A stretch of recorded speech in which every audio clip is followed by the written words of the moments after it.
আসসালামু আলাইকুম ভিউয়ার্স। রমজান মাস কাজ করতে মনই চায় না, তবুও তো কাজ করতেই হবে, থেমে থাকলে তো চলবে না। তো এই যে দেখতে পাচ্ছেন আমি দা দিয়ে কিছু বাতা চাষতেছি। তো এই বাতাগুলো দিয়ে মূলত আমি কবুতরের খুপি তৈরি করব। তো কবুতরের খুপি তৈরি করার জন্য এই বাঁশগুলো আমি গত এক সপ্তাহ আগে কেটে রাখছিলাম, কারণ কবুতরের খুপি বানানোর জন্য বাঁশ ভালোভাবে কেটে শুকিয়ে নিতে হয়। কারণ বাঁশের এই বাতাগুলো যদি শুকিয়ে না নেই তাহলে খাঁচা বানানোর পর এই খাঁচাগুলো কিন্তু নড়াচড়া করবে এবং অল্প দিনেই নষ্ট হয়ে যাবে। বাঁশ এক সপ্তাহ আগে কেটে শুকিয়ে নিয়েছিলাম, তারপরে এই বাতাগুলো করে এই বাতাগুলো আবার শুকিয়েছি। এখন আবার যেহেতু শুকিয়ে গেছে, তো বাতাগুলো আমি চেয়েছি আজকে কবুতরের খুপি তৈরি করব। তো আজকে যে কবুতরের খুপিটা আমি তৈরি করব, এই খুপিটা আমি আমার ঘরের ভিতরে দিব না, কারণ ঘরের ভিতরে আমার পর্যাপ্ত পরিমাণে কবুতরের খুপি আছে, সেখানে কবুতরও আছে। তো এই খুপিটা তৈরি করে আমি ঘরের বাহিরে লাগিয়ে দিব, কারণ বাহিরে আমার কিছু কবুতর আছে, দেশি কবুতর। তো এই দেশি কবুতর দিয়েই কিন্তু আমার কবুতর লালন পালন শুরু করা। আজ থেকে প্রায় 16-17 বছর আগে আমি কবুতর লালন পালন শুরু করেছিলাম। মোট কথা আমি যখন ক্লাস 2-তে পড়ি তখন আমাকে বাড়ি থেকে কিছু টাকা দিত স্কুলে যে খাওয়ার জন্য।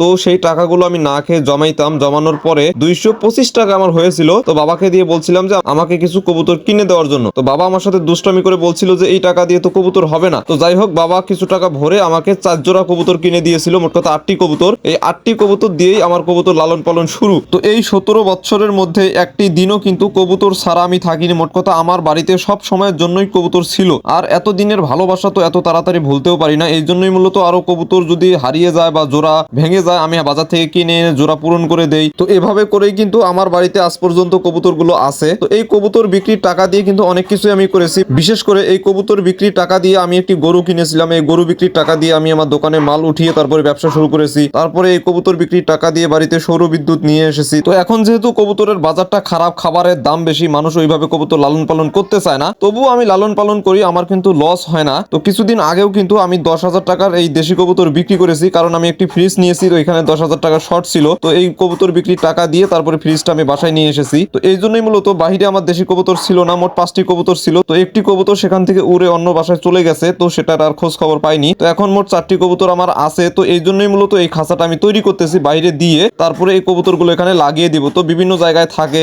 এই 4টি কবুতর, অনেক সময় মানুষের বাসায় চলে যায়, একদিন পর আবার আসে। তো এই জন্যই মূলত খাঁচাটা তৈরি করতেছি, যাতে এই কবুতরগুলো এই খাঁচার ভিতরে থাকে এবং ডিম বাচ্চা করে এবং বংশ বৃদ্ধি করে। আর যে 4টি কবুতর আছে তার মধ্যে 2টি কবুতর, বিশেষ করে পায়রা 2টা, এই 2টা কবুতরের বয়স প্রায় 7 বছরের উপরে। আর যে পায়রি 2টা, এই পায়রি 2টা আমি বাজার থেকে কিনে এনে লাগিয়ে দিয়েছি। তো এই পায়রা 2টার অনেক দিন যেহেতু আমার বাসায় আছে, এই জন্য মহাব্বতের কারণে আমার বাসা ছেড়ে কোথাও যায় না। তো এই খাঁচাটা যখন বানানো শেষ হয়ে যাবে, যখন ঘরের সাথে ঝুলিয়ে দিব এবং কবুতরগুলো যখন এখানে লাগিয়ে দিব, তখন সেই কবুতর 2টা আমি আপনাদের দেখাবো। কবুতরের খুপি অনেকে অনেক ভাবেই তৈরি করে, অনেকে কাঠ দিয়ে তৈরি করে, অনেকে টিন দিয়ে, অনেকে আবার বাঁশ দিয়ে। তো বাঁশ দিয়ে কিন্তু পেঁচিয়ে পেঁচিয়েও এই খাঁচা তৈরি করা যায়। তো আমি যেইভাবে খুপি তৈরি করতেছি, এইভাবে খুপি তৈরি করলে অনেক দিন টিকে খাঁচা, এই জন্য মূলত আমি এইভাবে তৈরি করি। আপনারা কিন্তু এইভাবে তৈরি করতে পারেন। তো এখানে কিন্তু আমি 4টি খুপি তৈরি করব, এই জন্য মূলত আমি লম্বায় বাতাগুলো করে নিয়েছি 80 ইঞ্চি।